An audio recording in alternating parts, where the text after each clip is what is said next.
So I do weekly posts. I might be old school, but to me, it's kind of like the pendulum. Okay, I get COVID. You want to be sympathetic and empathetic, but it's like, okay, get your ass back in the office. And yeah, people might enjoy working from wherever location, but kind of just that teamwork and bonding and osmosis. Just think about what gets lost, especially with the younger folks, right? I mean, they like it and it's good, but kind of just from a development, personal, professional, let alone all the potential mental, risk exposures that they have. Yep. Couldn't agree more.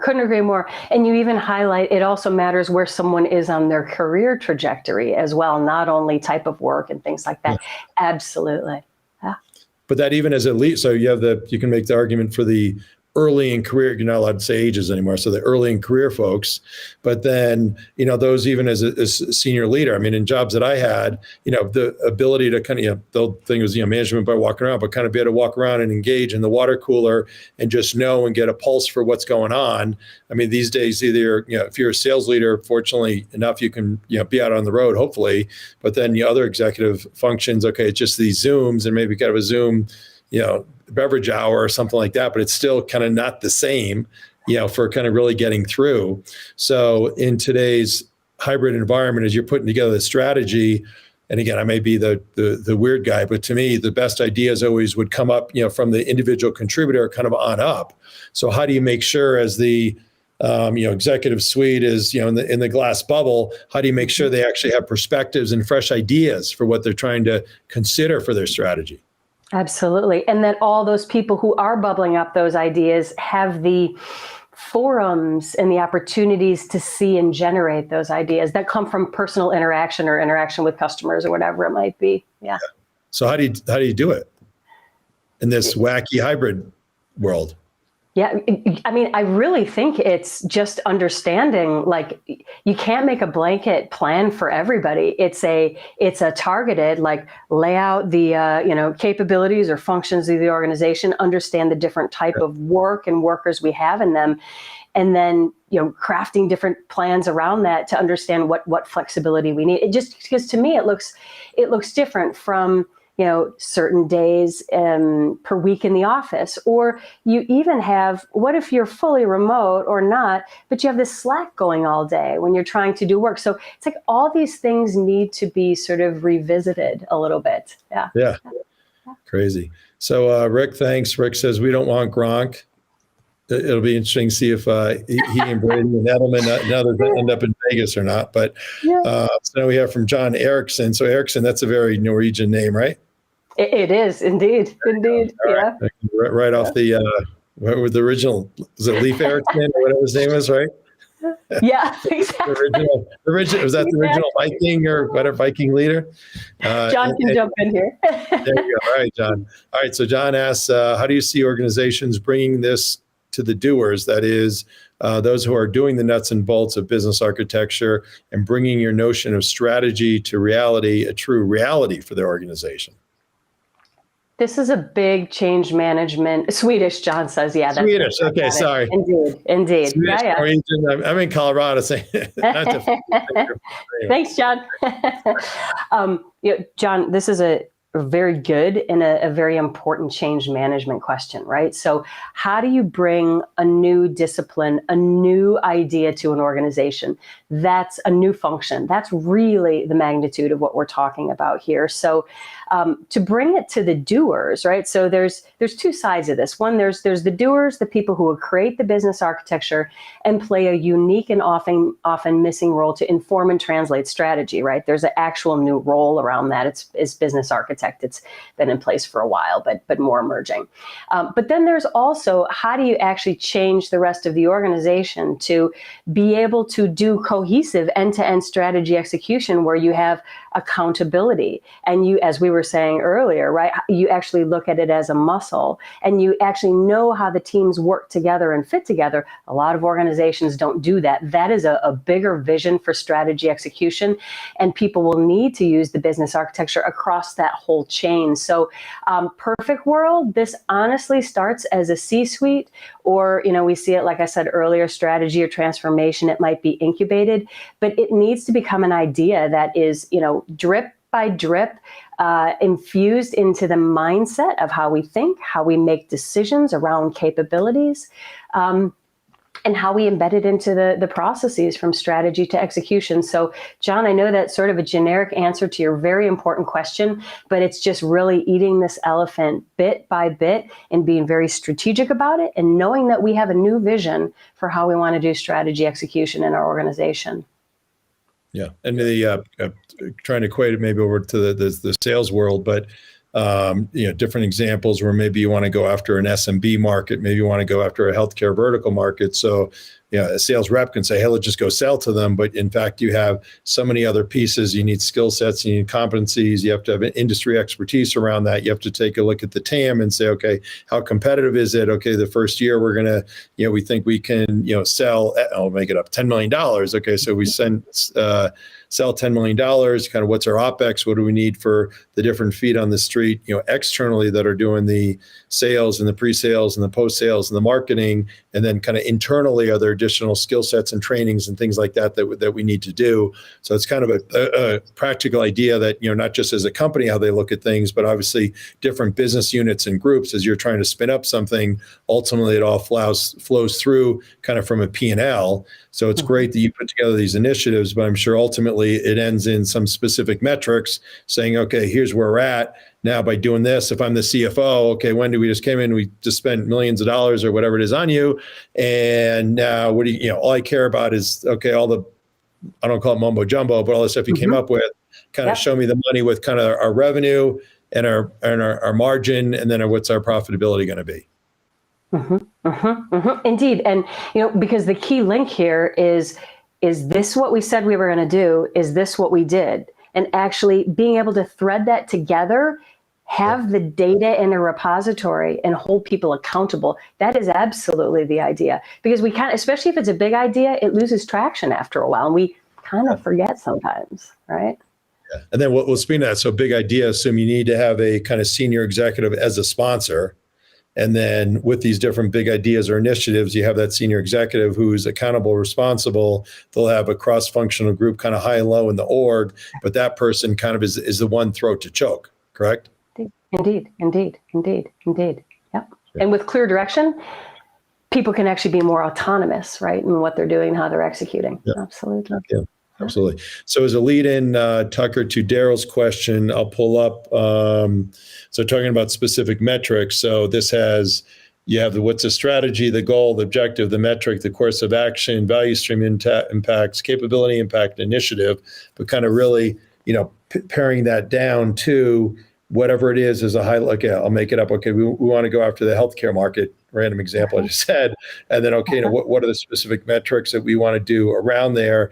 Initially the first 3 months from a sales perspective, it may be, okay, we have to kind of hire some, core expertise, some competencies, and then maybe, okay, we want to have pipeline, and then kind of you have some thought process to say, here's the dominoes, how they're going to progress, which are ultimately going to end in revenue. So let's see here. So Daryl's question is, what will be the new performance metrics for this new hybrid environment? So do you really think are there going to be different metrics, say now as you're advising consulting versus what it was 5 years ago pre-COVID? I don't know. To me, it's not, the metrics are not so much on the hybrid environment. It's more, how is the hybrid environment and how is the technology, and the world shifts, how is that providing opportunities for us to innovate or shift who we are, or disruptions that we need to react to, and how are we measuring those things? I mean, generally speaking, hybrid effectiveness, maybe things like that, like how is it working? But from the strategy perspective, I don't know that they're changing, other than we have a lot more new things to consider in disruption than we used to. Oh, there you go. So Robert asked, John's question is great. Where do we go? John's question is great, but how much do we get it to be adopted? Much like project management has become mainstream, maybe the sales world has some insight. Love it. Yeah. So I'd say it's interesting. So obviously I'm biased to the sales side, but one of my beefs is sales versus marketing, right? So sales is so accountable. revenue wise. Okay, the OpEx gets micromanaged. Everybody's the expert. Okay, we're going to do this, we're going to do that. And then, not to offend any marketing people, there's lots of great marketing groups, but then you got marketing who's kind of like not quite willy-nilly, but they're kind of spending, they have their staff a lot of time outsources the help. And you're like, okay, well, why do we have you? And then you have these, MQLs, which are marketing qualified leads, which aren't necessarily sales qualified leads. So that whole thing is, to me, I guess the summary comment would be tied into Robert's question would be that, really how objectively metriced are the non-sales functions? Okay, so love the question, Rob. And when we're saying get it to be adopted, I assume that's the idea of business architecture powered, right? Strategy, execution, right? Good news is you're answering the question, so you can interpret the question however I love it. Perfect. But I really like where you're going, Randy, because one massive thing that we're missing is the whole book of success stories and metrics in what I call ROBAI, return on business architecture investment. Now, part of it is because it's a newer idea. Part of it is because, as we were saying earlier, this is competitive advantage. So a lot of big companies have been close to the vest. They don't want to share their metrics and what they're doing because it's their competitive advantage. But, I think the bigger question or the bigger picture here, because this is sort of my role and my passion, is to really get this, right, these ideas adopted and, over this, crossing the chasm of the innovation curve. I think we need to have two big forces. One is we need these ideas in university, and we're starting to see it, right? Going into business schools and executive education. That's one place, because executives can't get it cold, as some random idea when they're working. They need to get it there. And then secondly, it's just, more the boardroom, right? More of the mainstream business literature, because once we have more executive and academic, I really think it's going to cross the chasm and take off. And I will say just a tiny example. We're seeing generational change already. I'm dating myself, but I had a woman who worked for me as a business architect a long time ago. She's now the CEO of a very big company in the States that you would recognize. She called me and said, it's been too long, but I need to get business architecture, and when are we working together? So she's a good example of what it means to switch over a generation. We didn't have to sell her. We didn't have to give her the numbers. She knows it makes sense because nothing else did. So, yeah. Yeah. That's great. I love the concept business architecture, right? So you think of a architect, right? Kind of, designing what you do and how you do it. And before we started talking, you think about, okay, well, strategy, it's kind of more of a softer thing. It's not quite as, metric and objective and formulaic. And okay, you're going to put, draw this, you're going to have the 2x4s, and then you're going to have the, whatever sheetrock over it, then you're going to have the windows, and you're going to have the wallpaper, and then all of a sudden it's going to look nice, but you kind of have that kind of thought process. So business architecture is so awesome. And then I'll date myself. So going back to my EMC days, back 1985, the co-founders were Dick Egan and Roger Marino. So every quarter we would have all hands meetings. So this was, at the time I was the 33rd employee, and then it grew to obviously hundreds, thousands, tens of thousands. But one of the core things that was awesome, they'd bring everybody together and they would go through per functional area. So you'd have sales, you'd have marketing, you'd have customer service, you'd have engineering, you'd have manufacturing, HR, legal, kind of, all I'm forgetting about. And they have kind of, their 5 top goals. And then each leader would have to get up for that functional area. So if it was sales, it'd be Roger Marino would get up and go through, okay, here's what our goals were, here's how we did. And then based on that, then it would be kind of a group kind of yelling and screaming to, what type of grade did they get, right? So it was, A or B or C or B plus or B minus, but it was so magical because you had the level of accountability for the leader. Anybody that was on the team knows, okay, here's exactly, if I'm the administrator, kind of greeting people come in as we're hiring and growing, okay, and support that we've got a great culture and people are, well thought of, and I'm personable and I'm not a stiff. So kind of, starts, I'd say, with the, admin at the front door, who at the time actually was Dick Egan's wife, Maureen, all these fantastic people. But you just think about kind of going through that as a review, everybody's on the same page, and then figuring out, okay, as an individual, here's how I kind of fit into that. And that kind of is a basic, very, very basic operating framework kind of is like totally lost these days, right? Yeah. And then they can also together hear, okay, if you're doing that, that means this to me, right? Because that's the Right. other part, is how do all the pieces fit together? Yes, Yeah. indeed. Well, and then now put on it hybrid and Zoom and things like that. It becomes trickier to do those things sometimes. Yeah. And you'd never know. So obviously sales would always say, oh, hey, what does customer service do? Manufacturing, engineering. You're like, wow, they're doing all that. And that's, the pressure point, and how can we help? But just that whole collaboration was really magical. Okay, so Tucker, where are we here? Are we Jamie, I think? So great. So Jamie, thank you. A whole bunch of different degrees. I don't know what they mean, but very, very impressive. As someone, as someone who's often tapped to lead large global transformation initiatives, do you recommend creating business architecture from the bottom up position, or does it need to begin top down? So top down, bottoms up. Fantastic question. Well, first of all, ideally top down with business sponsorship, create a cross-functional group of business people, because the business people own the business architecture. As architects, we may steward it. But here's the counterpoint to that, which gets to some of these questions, Rob and John have mentioned around change. We also start where we can start, right? And so, Jamie, others, if you're in this situation, take the opportunity to build the business architecture bottom up, but with one very, very, very important caveat. And that is, you have to build with the big picture in mind. So don't go too deep. Don't make another silo. That's the key, because this is our chance to think differently about that blueprint. So just sketch out the big rocks and then use that opportunity to, build out the parts you can and get some buy-in so that it can go back up to the top. Yeah, I was always big. Great question, Jamie. Thanks. I was always big on kind of putting together a SWAT team or best practices. So you want to get good executive attention awareness, and I'll beat to death the healthcare example. But so if somebody would come and say, okay, hey, anybody in the organization, individual contributor, let's do a healthcare vertical. Okay, great. So why don't you get somebody from all the different functional areas together? You're the healthcare SWAT team. You can lead the charge. And kind of here's the things we got to get together and think about, so that way everybody's happy and come up with something of a P&L. Then they can kind of present that. So that's kind of one way that kind of a bottoms up, not just having all the different ideas, but saying, hey, take accountability and responsibility to help lead the charge. And guess what? If you're able to kind of lead that charge, you're probably fantastic, high performer, potential to get up into management someday as well. Yep. Lead from any position. Absolutely. Okay. So Tucker, can you pull up what we got next? Okay. Daryl, as a company is creating this new strategy and it is developed by the team, with the changes that occur in a company, how do you recommend for them to capture this intellectual capital?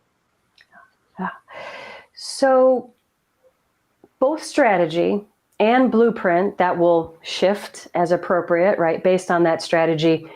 Perfect world lives in a knowledge base, in a business knowledge base. And in theory, anyone and everyone should have access to that, right?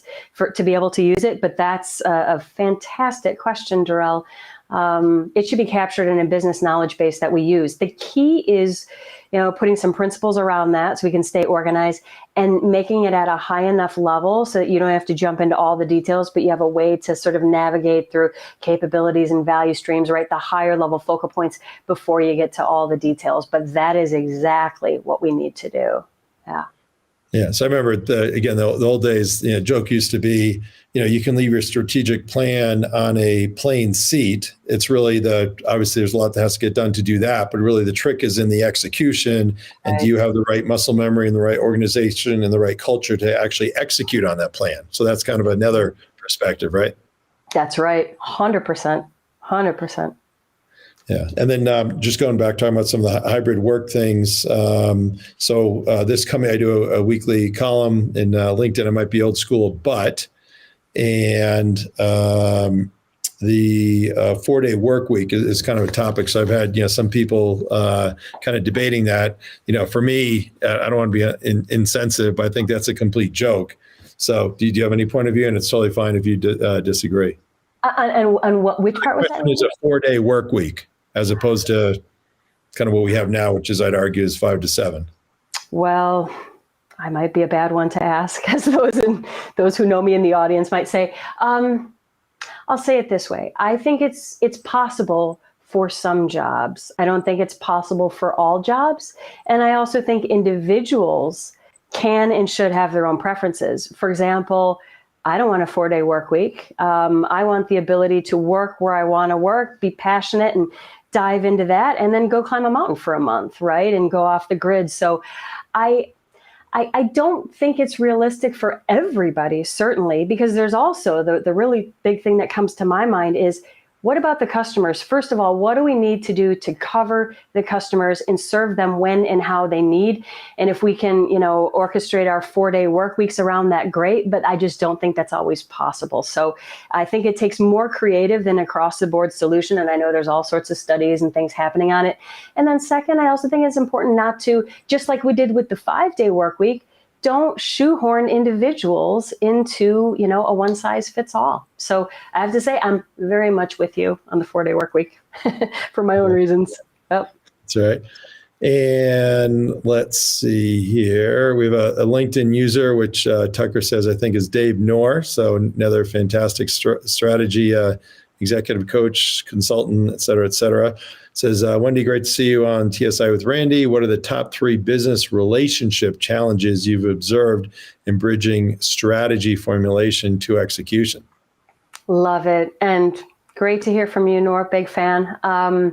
Top three relationship challenges. The first I would say is from the strategy to the architecture, which could be the strategy team or the leaders to the architecture, because that's a new piece there, right? Sometimes it's very automatic, and thank God these are, the ideas we've been looking for. And sometimes it can actually feel like we're used to shaping the initiatives, and now there's a little bit of taking away something, right? So forming partnership is really important there.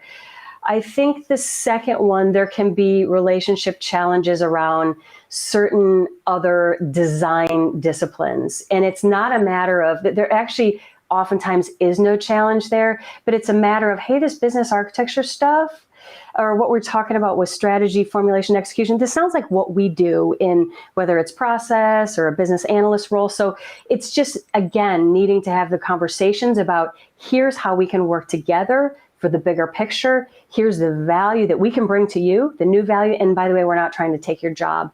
And then the third one, and I don't mean to be trite, but it is often between the business and technology.